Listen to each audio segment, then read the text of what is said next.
आज के वीडियो के अंदर आप लोगों को बताया जाएगा कि किस प्रकार मेघनाथ ने राम लक्ष्मण को नागफांश में बांधा। तो दोस्तों इस वीडियो को पूरा जरूर देखें। अगर चैनल पर नहीं हो तो सब्सक्राइब जरूर करें।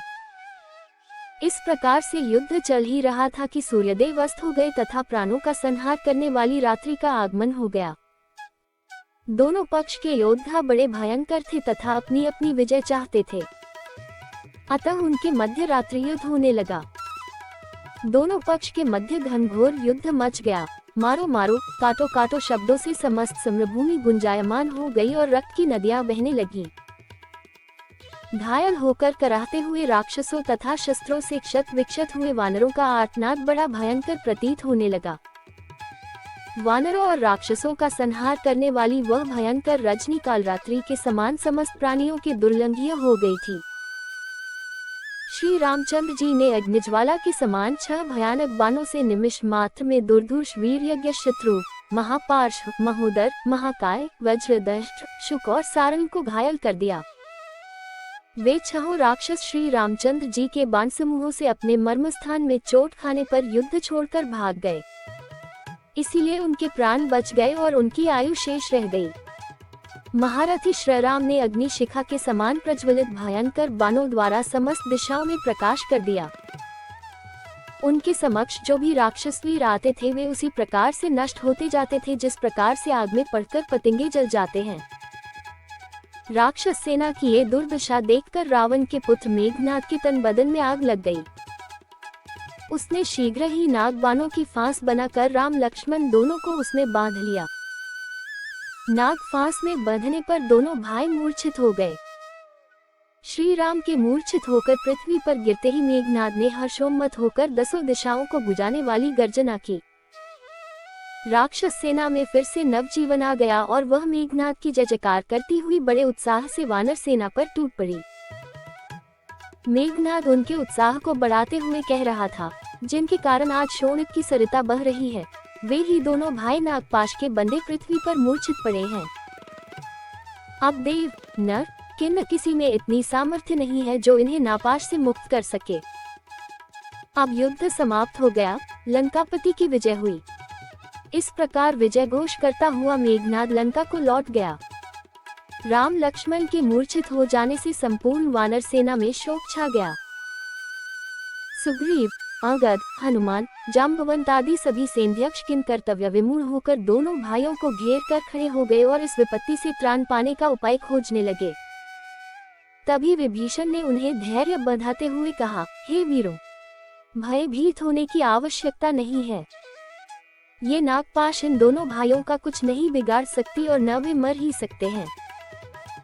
इसलिए तुम इनकी चिंता छोड़कर अपने अपने मोर्चों पर जाकर युद्ध करो। इन दोनों भाइयों को तुम मेरे ऊपर छोड़ दो। उधर जब रावण ने मेघनाथ के मुख से राम लक्ष्मण के नागपाश में बंधकर मूर्छित होने का समाचार सुना तो उसके हर्ष का पारावार न रहा। उसने सीता की रक्षा पर नियुक्त राक्षस नारियों को बुलाकर आदेश दिया, तुम लोग सीता को पुष्पक विमान पर चढ़ाकर युद्ध भूमि में ले जाओ और उन्हें ले जाकर राम लक्ष्मण को दिखाओ जो पृथ्वी पर मरे पड़े हैं। रावण की आज्ञा पाते ही राक्षसनिया जानकी को विमान में चढ़ाकर युद्ध भूमि में ले गई जहां राम लक्ष्मण मूर्छित अवस्था में पड़े थे। सीता ने देखा राक्षस सेना जय जयनाद कर रही है और वानर सेना शोक में डूबी हुई निराश खड़ी है। दोनों भाइयों को इस प्रकार पृथ्वी पर पड़ा देखकर सीता के धैर्य का बांध टूट गया और वे फूट फूट कर रोने लगी, हाय आज मैं विधवा हो गई। बड़े बड़े ज्योतिषियों की यह भविष्यवाणी मिथ्या हो गई कि मैं आजीवन सधवा रहूंगी, पुत्रवती बनूंगी। हे नाथ, आपने तो कहा था कि मैं अयोध्या लौटकर अश्वमेघ यज्ञ करूंगा, अब उस कथन का क्या होगा? जो विश्व को जीतने की शक्ति रखते थे आज वे कैसे मौन पड़े हैं? हाँ विधाता, तेरी यह क्या लीला है? हे त्रिजटे, तू मेरे सती होने का प्रबंध करा दे। अब मैं इस संसार में अपने प्रिय राम के बिना नहीं रहूंगी। अब मेरा जीना व्यर्थ है। सीता को इस प्रकार विलाप करते देख त्रिजटा ने कहा, हे जानकी, तुम व्यर्थ में विलाप करके जी छोटा मत करो। मेरा विश्वास है राम लक्ष्मण दोनों जीवित हैं, केवल मूर्छित हो गए हैं। ये देखो, वानर सेना फिर युद्ध के लिए लौट रही है। सुग्रीव और विभीषण उनके चेतन होने की प्रतीक्षा कर रहे हैं। मेरा अनुमान मिथ्या नहीं है। वे उठकर फिर युद्ध करेंगे और रावण का वध करके तुम्हें अवश्य ले जाएंगे। तुम धैर्य धारण करो। इस प्रकार सीता को समझा बुझाकर त्रिजटा सीता सहित विमान को पुनः अशोकवाटिका में ले आई। नागपाश में बंधे राम और लक्ष्मण काफी देर तक भूमि पर पड़े रहे। तभी अकस्मात जोर से आंधी चलने लगी। आकाश में घने बादल छा गए।